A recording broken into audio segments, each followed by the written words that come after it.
friends, this is your host Vanna. Welcome to my channel Bitter Truth. Vice president Jagdeep Dhankhar की recent resignation ने political circle में एक चर्चा छेड़ दी है। आमतौर पर कॉन्स्टिट्यूशनल पोस्ट से रिजाइन करना एक रेयर इवेंट होता है और इनके पीछे अचानक से रेजिग्नेशन का असली रीज़न हेल्थ कंसर्न से ज़्यादा गहरा और पॉलिटिकल माना जा रहा है। जगदीप धनखड़ जो कभी भी एक आइडियोलॉजिकल लाइन से जुड़े नहीं रहे, उन्होंने अपना पॉलिटिकल करियर जनता दल से शुरू किया, फिर कांग्रेस एंड देन 2016 में उन्होंने बीजेपी ज्वाइन कर लिया। उसके बाद 2019 में उन्हें वेस्ट बंगाल का गवर्नर बना दिया गया एंड देन 2022 में उन्हें वाइस प्रेसिडेंट ऑफ इंडिया बना दिया गया। उनका मानना था कि वो जाट समाज के लिए एक प्रमुख नेता के रूप में बीजेपी के लिए एक वोट बैंक स्टेबलाइजर बनकर उभर सकते हैं, खासकर हरियाणा, राजस्थान और वेस्टर्न यूपी में। देन 2024 के लोकसभा इलेक्शन में इसका उल्टा हुआ। राजस्थान से बीजेपी 12 सीट से हारी, हरियाणा में 10 सीट से और वेस्ट यूपी में कुछ खास गेन नहीं कर पाई। उनका प्रभाव जाट समाज में बीजेपी के पक्ष में मोबिलाइजेशन करने में फेल रहा और इसका असर पार्टी लीडरशिप में डिसअपॉइंटमेंट के रूप में उभर कर आया और ये बहुत अच्छे से समझ चुके थे।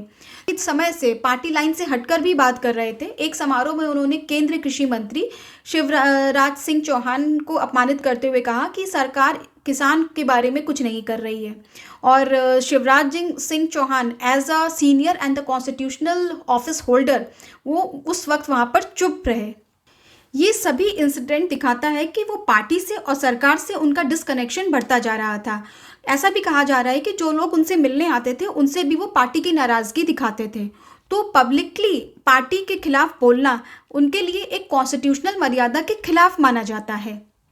और अब आती है मंडे की असली घटना, जब ऑपरेशन सिंदूर और पहलगाम अटैक के डिस्कशन पर BSc that is business advisory committee पे ये प्री डिसाइडेड फ्रेमवर्क था कि किस हाउस में क्या डिस्कस होगा।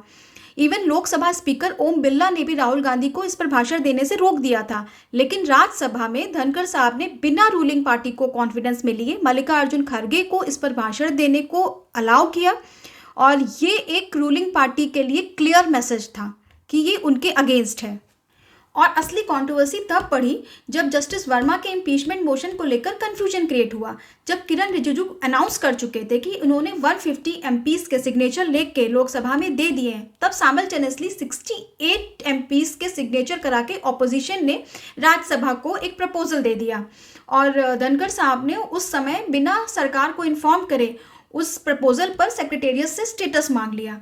अब ये डायरेक्टली रूलिंग डिस्पेंसेशन के स्टैंड के अगेंस्ट माना गया और तभी रूलिंग पार्टी ने भी अपने 50 एमपीज से काउंटर सिग्नेचर करा के राज्यसभा को प्रपोजल दिया, बट तब तक डैमेज हो चुका था। और उसी दिन बीएससी की बैठक थी जिसमें से रूलिंग पार्टी का कोई भी सदस्य नहीं गया, इवन जेपी नड्डा भी नहीं गए, क्योंकि सरकार को समझ में आ चुका था कि थिंग्स हैड गॉन टू फार और अब धनखड़ साहब एक अनप्रिडिक्टेबल नॉन अलाइंड अथॉरिटी बन गए हैं जो कभी भी सरकार के लिए संकट पैदा हो सकता है, क्योंकि वाइस प्रेसिडेंट एक इम्पॉर्टेंट पोस्ट होती है और जो कभी भी सरकार के लिए हलचल या एक क्योस पैदा कर सकता है। उन्होंने अपने पूरे करियर में किसानों के लिए कुछ नहीं किया, लेकिन अचानक से किसानों के लिए दर्द जाग उठना, सुप्रीम कोर्ट के माध्यम से जुडिशियल एक्टिविज्म के जरिए कि सरकार को कॉर्नर करना, ये सारे इंडिकेशंस थे कि वो पार्टी लाइन के खिलाफ जा रहे हैं।